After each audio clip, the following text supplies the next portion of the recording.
आप लोगों ने क्या सोचकर हमें इतना बड़ा धोखा दिया? क्या ख्याल था कि हमें कभी पता नहीं चलेगा? और अहमद ने इंतहाई बदतमीजी से तेज़ आवाज़ में बाबा को मुखातिब किया तो वो अखबार में मगन बाबा इसे यूं अचानक सामने पाकर हैरान और फिर इसके लब्बो लहजे पर परेशान हो गए। क्या हुआ ओन बेटा, इतने गुस्से में क्यों हो? बाबा ने अखबार साइड पर रखकर खड़े होते हुए इस्तफार किया। प्लीज़ डोंट कॉल मी बेटा, पहले धोखा देकर अब इमोशनल ड्रामा मत करें। ओन ने तेज़ी से उन्हें टोका तो अंदर आती यशवीन इसके इस अंदाज पर दरवाजे पर ही रुक गई। आपने हमसे इतनी बड़ी बात छुपाई, इसीलिए इस रिश्ते पर आप लोग फ़ौरन राज़ी हो गए थे। अपनी जाहिल लड़की को मेरे साथ डालना चाह रहे थे। ओन की तेज़ आवाज़ पर सब कमरों से निकलकर सहन में आ गए। ये क्या कह रहे हो तुम? अम्मी हैरत से आगे बढ़ी। वही जो सच है, आप लोगों ने मुझे, मेरी फैमिली को धोखा दिया, अपनी जाहिल बेटी की असलियत छुपा के हमसे झूठ बोला। आपने सोच भी कैसे लिया कि मैं own Bilal Ahmad, American nationality holder, New York university का गोल्ड मेडलिस्ट, आपकी 8 क्लास पढ़ी जाहिल लड़की को अपने सोशल सर्कल में एज अ वाइफ इंट्रोड्यूस करवा सकता हूँ?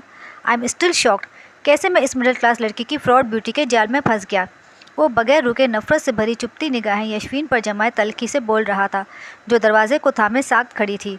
उसने भी तो फरेब खाया था ओन बिलाल अहमद की ज़ाहिरी डिसेंट और सोबर पर्सनैलिटी से। वो कैसे बदतमीज़ी और बदलिहासी से बाबा से बात कर रहा था? वो इसे क्या समझती थी और वो क्या क्या था? मेरी बात सुनो बेटा, तुम्हें ना ज़रूर कोई गलतफहमी हुई है। हम ताई अम्मी ने इसका बाजू थामकर इसे समझाना चाहा। ओ प्लीज़ स्टॉप इट। उसने बदलिहासी से इन्हें टोकते हुए इनका हाथ झटका। कोई गलतफहमी नहीं हुई मुझे, बल्कि आंखें खुल गई हैं। मैंने सुना था कि मिडिल क्लास लड़कियां अदाएं दिखाकर अपर क्लास लड़कों को फांसती हैं, मगर मैं मानता नहीं था। लेकिन आज मुझे यकीन हो गया है, ये वाकई मिडिल क्लास लड़कियां ऐसी ही होती हैं, लालची, जाहिल, अनपढ़। स्टाइल देखो, हमारे यहाँ के तो मुलाजिम भी कम से कम मैट्रिक पास हैं, फिर घर की मालकिन, इकलौते वारिस की बीवी, सिर्फ 8 क्लास। बस करो और अहमद, तुम्हें किसने ये हक दिया है कि तुम हमारे घर में खड़े होकर हमारी इज्जत पर उंगली उठाओ? ओन की जहर उगलती ज़बान को अंदर आते ताया जी ने रोका, जो उन्होंने दाखिल होते हुए सुना। सच शुक्र के जहद और फाद उनके साथ घर नहीं आए थे, वरना अपनी बहन के बारे में ऐसे अल्फाज सुनकर वो तो और अहमद को ज़िंदा ही ना छोड़ते। अभी और इसी वक्त यहाँ से निकल जाओ। बड़ों से बात करने की शायद तुम्हें किसी ने तमीज़ नहीं सिखाई, या फिर हाई क्लास के ज़हन में आपने सारी एक तहजीब और अखलाकियात उतार के साइड पर रख दी है। ताया जी के गुस्से से बोलने पर और अहमद गुस्से से तन फन करता यशवीन को कहर बार नज़रों से देखता तेज़ी से बाहर निकल गया। अब अपनी सुनने की बारी आई तो कैसे रुकता? दौलत के ज़ेम में चूर इन हाई क्लास लोगों को सिर्फ बोलना आता है, दूसरों की इज़्ज़त तार करनी आती है, और जब आगे से कोई उन्हें सुना दे तो सुनने की ताब नहीं रहती। और अहमद के इस कदर अहानत आमेज़ लहजे और जुमलों ने यशवीन को पत्थर कर दिया। वो मरे मरे कदमों से खुद को घसीटती अपने कमरे में बंद हो गई। मैंने इसे कहा था कि मुझे पसंद करो, या मैंने इसे बोला था कि रिश्ता भेजो? जब इसने या किसी और ने इस बारे में पूछा नहीं तो मैं कैसे बताती और किसको बताती? यशवीन रो रो कर यही कहती रही। बाबा परेशान थे कि उनके घर की लाडली, घर भर की रौनक, उदास और दुखी है। वो सब नॉर्मल होकर उसे खुश रखने की कोशिश करने लगे। हफ्ता भर कमरे में बंद रहने के बाद वो नॉर्मल हो गई, मगर उसके फैसले ने सबको हैरान कर दिया और अम्मी को खुश कर दिया। वो मैट्रिक करना चाहती थी ताकि आइंदा उसकी वजह से कोई इसके वालिदैन को इल्ज़ाम ना दे, ना ही कभी किसी वजह से उन्हें किसी के सामने शर्मिंदा होना पड़े। आपी बिन मांगी दुआ का ओन कितना अच्छा है, और ये ओन भाई कितने बुरे हैं ना। कितनी बुरी बातें की उन्होंने। यशवीन सहन में बैठी पढ़ रही थी। जब करीब बैठी हसीबा ने मुकम्मल नोवेल पढ़ने के बाद तबसरा किया तो वो चौंकी और खामोशी से किताबें समेट के खड़ी हो गई। नमल का हाशिम इतना बुरा है, लेकिन हमारे हाशिम भाई सबसे अच्छे हैं, सबसे बेस्ट, बिल्कुल हीरो। ना कोई गुस्सा, ना कोई नाराज़ी, इतना प्यार करते हैं वो सबसे, असली वाला प्यार। हसीबा की बात पर यशवीन के कदम रुक गए। पता है आप ही, पहले मैं समझती थी कि एक जैसे नाम के सब लोग एक जैसे होते हैं, लेकिन सच में ऐसा नहीं होता। वो तो सिर्फ नाम के होते हैं, असल पहचान तो इंसान की आदतें, उसका रवैया होता है। बिल्कुल हसीबा, नामों से कोई फ़र्क नहीं पड़ता, क्योंकि अच्छे नामों से कोई बुरा अच्छा तो नहीं बन सकता। और हाशिम तो माशाल्लाह लाखों में एक है। अल्लाह उसे ज़िंदगी सेहत और सलामती अता करे। उस जैसा पूरे ख़ानदान में कोई दूसरा नहीं है।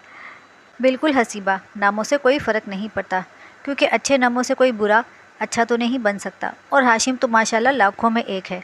अल्लाह उसे ज़िंदगी सेहत और सलामती अता करे। उस जैसा पूरे ख़ानदान में कोई दूसरा नहीं है। इतना ज़िम्मेदार, फर्माबरदार, सुलझा हुआ नेक बच्चा, किस्मत वालों को ही ऐसी ताबेदार औलाद मिलती है। امی نہ جانے کب آئی تھیں، ان کی باتوں نے اسے شرمندگی اور ندامت سے سر جھکانے پر مجبور کر دیا۔ یشوین نے بھی تو ہیرے کو ٹھکرا کر ہیرے کی طرح دکھنے والا پتھر پسند کیا تھا، پھر پچھتاوا اور ندامت کیوں نہ ہوتی؟ 2 ماہ گزر چکے تھے۔ یشوین پوری طرح پڑھائی کی طرف متوجہ تھی۔ اس کی یہ بچپن کی عادت تھی کہ جب کسی کام کی اس کی مرضی ہوتی تو وہ کام کر کے ہی چھوڑتی تھی، اور اگر مرضی نہ ہو تو 1000 کوششوں کے باوجود کوئی اسے راضی نہیں کر سکتا تھا۔ اب چونکہ اس نے پکا ارادہ کر لیا تھا پڑھنے کا، اس لیے وہ مکمل توجہ سے پڑھ رہی تھی۔ زید کی مدد سے اسے کوئی مشکل نہ ہوئی۔ ان 2 ماہ میں یشوین کے لیے 1-2 رشتے بھی آئے، مگر وہ راضی نہ ہوئی اور یہ کہہ کر انکار کر دیا کہ ابھی پڑھنا چاہتی ہوں۔ سب مطمئن ہو گئے، مگر امی کے غصے کا گراف کسی صورت نیچے نہ آ سکا۔ کس قدر پتھر دل لوگ ہیں، ذرا خوف خدا نہیں، معصوم بچوں کو نشانہ بناتے ہیں۔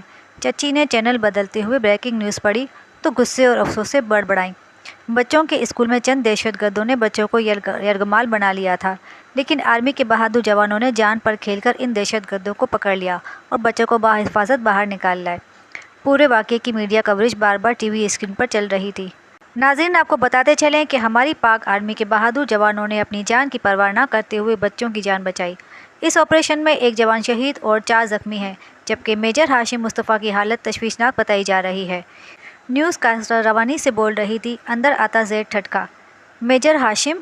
تکیے کے غلاف پر کڑھائی کرتی امی اس نام پر چونکی۔ مزید بتاتے چلیں کہ پاک آرمی کے نڈر جوان میجر ہاشم مصطفیٰ دہشت گردوں کا پہلا نشانہ بننے کی وجہ سے شدید زخمی ہیں۔ اس وقت وہ ICU میں ہیں، جہاں ان کی حالت انتہائی نازک بتائی جا رہی ہے۔ اس سلسلے میں مزید جاننے کے لیے ہم نے اپنے نمائندے علی سے رابطہ کیا ہے۔ جی علی، آپ کچھ بتائیں گے کہ وہاں اس وقت کیا صورتحال ہے؟ نیوز کاسٹر کے سوال پر اب نمائندہ ساری صورتحال دوبارہ سے بتا رہا تھا۔ اتنے میں بابا گھبرائے ہوئے اپنے کمرے سے باہر آئے۔ زید ان کی گھبراہٹ دیکھ کر تیزی سے ان کی طرف بڑھا۔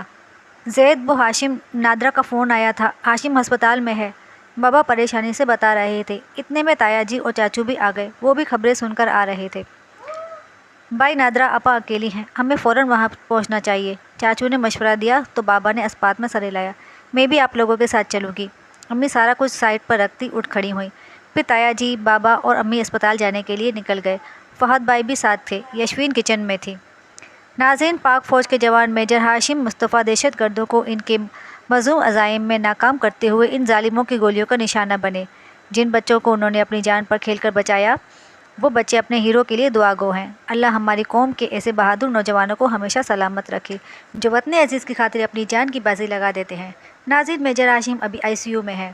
ڈاکٹرز نے ان کی حالت کافی تشویشناک بتائی ہے۔ اونچی آواز میں نیوز کاسٹر خبریں سنا رہی تھی۔ زید، حسیبہ، تائی جان اور چچی پریشان تھے۔ کچن لاؤنج سے قدرے فاصلے پر ہونے کی وجہ سے کچن میں سے اس سب سے بے خبر چائے لاتی یشوین کے ہاتھ سے ٹرے چھوٹ گئی۔ سب نے چونک کر اس کی طرف دیکھا۔ وہ ساکت کھڑی تھی، ٹی وی کو دیکھ رہی تھی، جہاں زخمیوں کی تصویریں بار بار دکھائی جا رہی تھیں۔ آرمی کے جوان ہاشم کو ایمبولینس میں ڈال رہے تھے۔ خون میں لت پت ہاشم کو دیکھ کر یشوین کے دل کو کچھ ہوا۔ ہاشم کے لیے اگلے 48 گھنٹے بہت اہم تھے۔ ڈاکٹرز کا کہنا تھا کہ اگر ان گھنٹوں کے دوران یا بعد بھی اسے ہوش نہ آیا تو وہ کوما میں جا سکتا ہے اور مر بھی سکتا ہے۔ ڈاکٹرز بھی بہت پریشان تھے۔ سب ہاشم کے لیے فکر مند اور دعا گو تھے۔ اللہ اللہ کر کے 48 گھنٹے گزرے، مگر ہاشم کو ہوش نہ آ سکا۔ ہاشم کی امی اور بہن کا رو رو کر برا حال تھا۔ یشوین کی امی ان کو دلاسے دے رہی تھی۔ یشوین گھر میں جائے نماز بچھائے دعا گو تھی۔